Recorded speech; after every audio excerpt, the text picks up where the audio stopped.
I pozdrav svima ljudi, dobrodošli u Popcorns Video Channel. Ivan ovdje, ljudi, danas ćemo snimiti top 5 misterije o Plush Trap.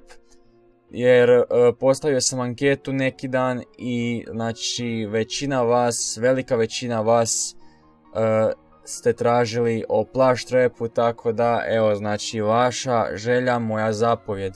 Plush Trap je jedan dosta misteriozan animatronik, tako da neće biti teško napraviti misterije o ovom uzbudljivom i zanimljivom liku. Tako da zavalite se u vaše udobne naslonjače, znate vi već to sami, udarite subscribe, udarite like i odgledajte ovaj video. A sada krenimo. Čini se da Plush Trap ima mnogo manju ulogu od većine likova u igri. To se odnosi i na Nightmare Balloon Boya, između ostalog.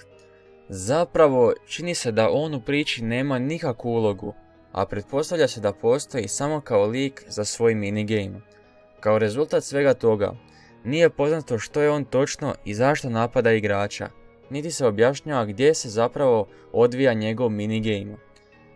E sad, zbog čega je njegova uloga toliko mala u odnosu na druge likove? Je li on možda Scottova improvizacija? Nalazi li se on tu bez ikakvog razloga? Šta vi mislite o tome? Za razliku od svog animatronika kolege, svi znamo da je to Springtrap, Plush Trap ima samo 4 prsta, dok Spring Bonnie ili Springtrap 5. To je najvjerojatnije zato što je Spring Bonnie odijelo dizajnirano tako da ga nosi čovjek sa 5 prstiju, dok je Plush Trap samo plišana igračka. Je li to sve ili se tu krije nešto više?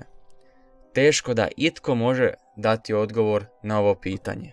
Plush Trap je jedini antagonist u Five Nights at Freddy's 4 koji može uplašiti igrača, ali ne može biti uzrok da igrač mora ponavljati noć.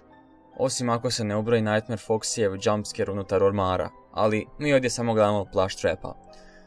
Također, Plush Trap je jedini nefantomski animatronik u čitavom serijalu koji ima jumpscare, ali ne ubija igrača.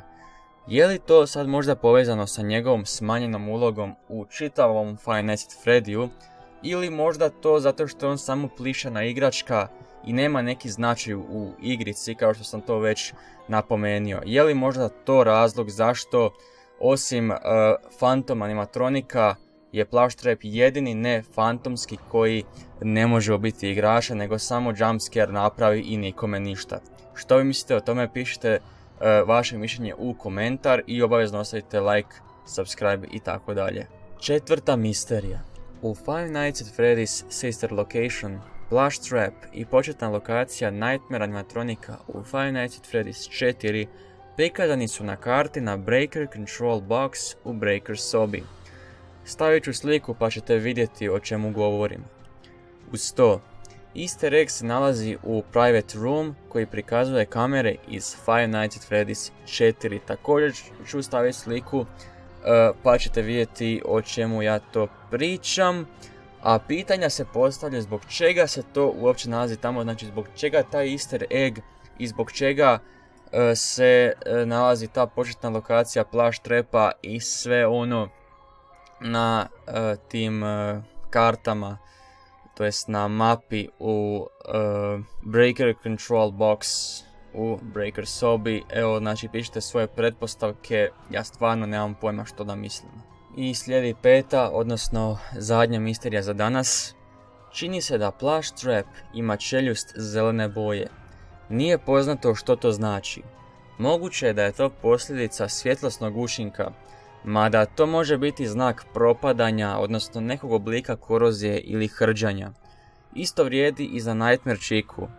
Je li ovo samo neki tip dizajna kojeg je napravio Scott Cawthon ili se ovdje krije nešto drugo? Ne mogu dati odgovor na to pitanje, ali stvarno. To je bilo sve od današnjih misterija. Hvala vam što ste došli do ovog dijela videa i pogledali ove zanimljive misterije.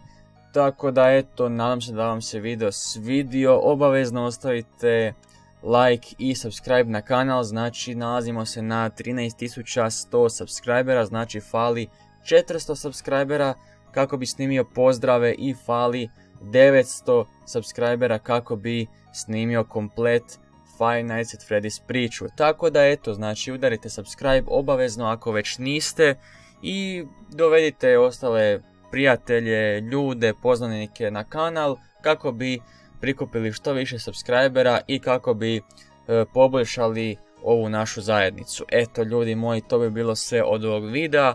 Hvala vam što ste pogledali ovaj video. Ako ste uživali, ostavite like, subscribe i komentar. Znam da se ponavljam po 10. put, ali sorry. Mi se vidimo u nekom sljedećem videu. Pozdrav, najjači ste!